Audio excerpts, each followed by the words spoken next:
Artigo gravado em 22 de fevereiro de 2023 por Cibele Manweiler para compartilhamento educativo em audiobook Flor de Ouro MCN. O mito de Eros e Psique. Psique era a mais nova de 3 filhas de um rei de Mileto e era extremamente bela.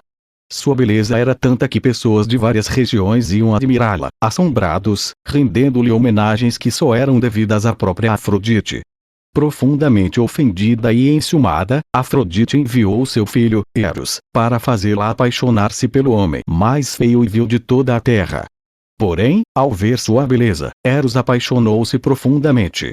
O pai de Psique, suspeitando que, inadvertidamente, havia ofendido os deuses, resolveu consultar o oráculo de Apolo, pois suas outras filhas encontraram maridos e, no entanto, Psique permanecia sozinha. Através desse oráculo, o próprio Eros ordenou ao rei que enviasse sua filha ao topo de uma solitária montanha, onde seria desposada por uma terrível serpente. A jovem aterrorizada foi levada ao pé do monte e abandonada por seus pesarosos parentes e amigos. Conformada com seu destino, Psique foi tomada por um profundo sono, sendo, então, conduzida pela brisa gentil de Zéfiro a um lindo vale. Quando acordou, caminhou por entre as flores, até chegar a um castelo magnífico. Notou que lá deveria ser a morada de um deus, tal a perfeição que podia ver em cada um dos seus detalhes. Tomando coragem, entrou no deslumbrante palácio, onde todos os seus desejos foram satisfeitos por ajudantes invisíveis, dos quais só podia ouvir a voz. Chegando à escuridão, foi conduzida pelos criados a um quarto de dormir. Certa de ali encontraria finalmente o seu terrível esposo, começou a tremer quando sentiu que alguém entrara no quarto. No entanto, uma voz maravilhosa a acalmou.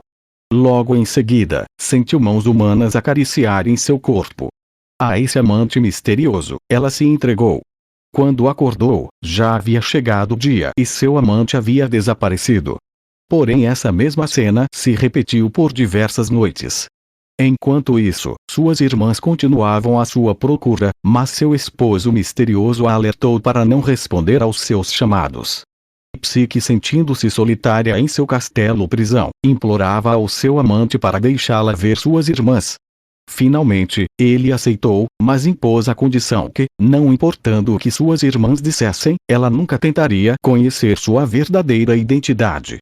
Quando suas irmãs entraram no castelo e viram aquela abundância de beleza e maravilhas, foram tomadas de inveja.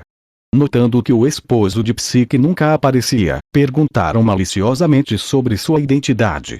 Embora advertida por seu esposo, Psique viu a dúvida e a curiosidade tomarem conta de seu ser, aguçadas pelos comentários de suas irmãs. Seu esposo alertou-a que suas irmãs estavam tentando fazer com que ela olhasse seu rosto, mas se assim ela fizesse, ela nunca mais o veria novamente.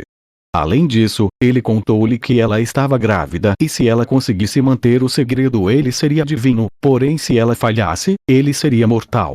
Ao receber novamente suas irmãs, Psique contou-lhes que estava grávida, e que sua criança seria de origem divina.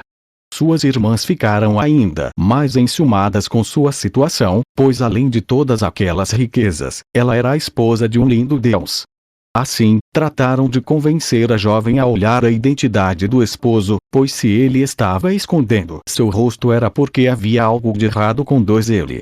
Ele realmente deveria ser uma horrível serpente e não um deus maravilhoso. Assustada com o que suas irmãs disseram, escondeu uma faca e uma lâmpada próximo à sua cama, decidida a conhecer a identidade de seu marido, e se ele fosse realmente um monstro terrível, matá-lo. Ela havia esquecido dos avisos de seu amante, de não dar ouvidos às suas irmãs. À noite, quando Eros descansava ao seu lado, Psique tomou coragem e aproximou a lâmpada do rosto de seu marido, esperando ver uma horrenda criatura. Para sua surpresa, o que viu porém deixou-a maravilhada. Um jovem de extrema beleza estava repousando com tamanha quietude e doçura que ela pensou em tirar a própria vida por haver dele duvidado. Enfeitiçada por sua beleza, demorou-se admirando o Deus alado. Não percebeu que havia inclinado de tal maneira a lâmpada que uma gota de óleo quente caiu sobre o ombro direito de Eros, acordando-o.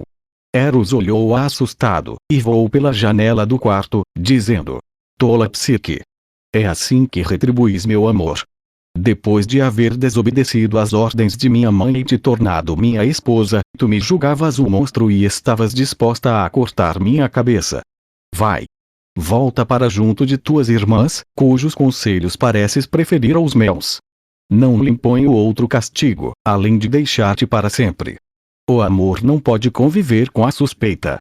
Quando se recompôs, notou que o lindo castelo à sua volta desaparecerá, e que se encontrava bem próxima da casa de seus pais. Psique ficou inconsolável. Tentou suicidar-se atirando-se em um rio próximo, mas suas águas a trouxeram gentilmente para sua margem. Foi então alertada por Pan para esquecer o que se passou e procurar novamente ganhar o amor de Eros.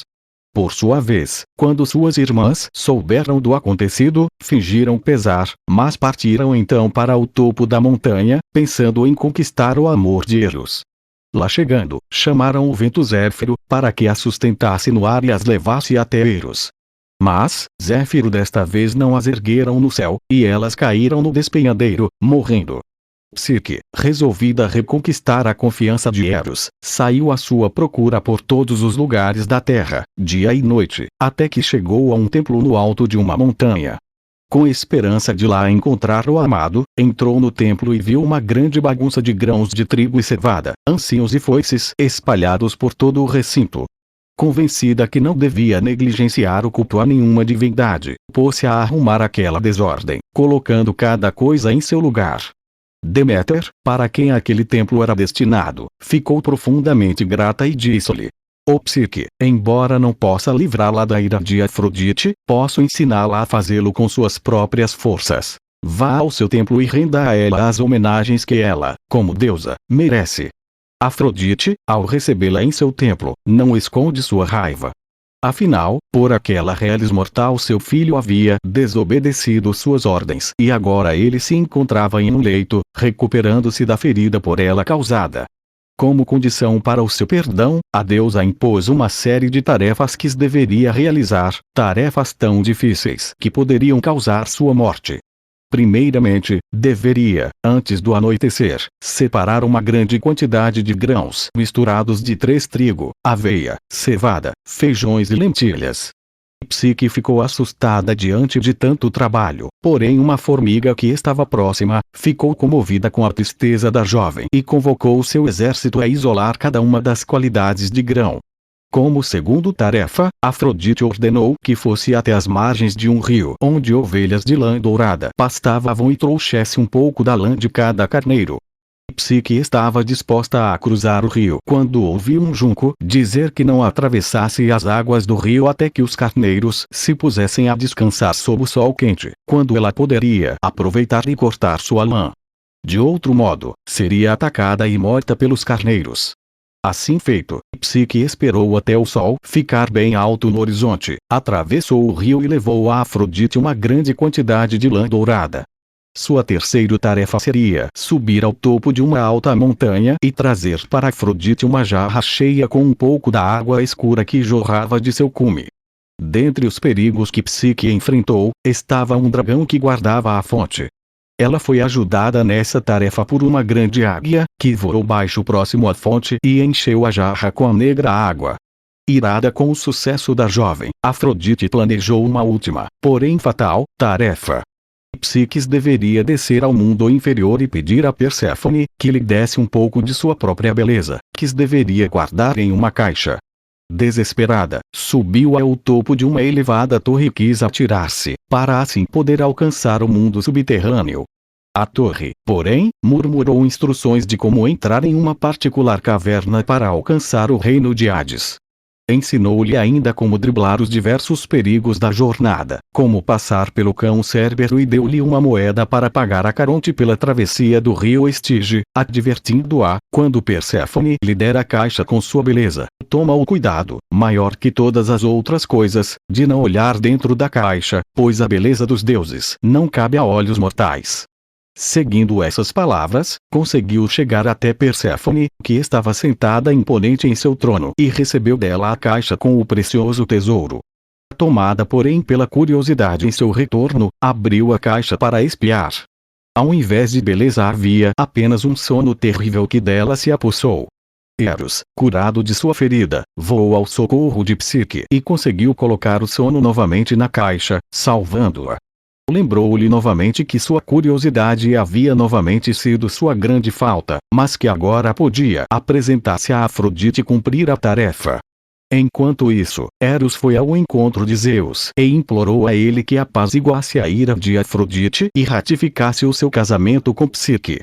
Atendendo seu pedido, o grande deus do Olimpo ordenou que Hermes conduzisse a jovem à Assembleia dos Deuses e a ela foi oferecida uma taça de ambrosia. Então, com toda a cerimônia, Eros casou-se com Psique, e no devido tempo nasceu seu filho, chamado Voluptas, prazer. Fim do resumo. Texto simples.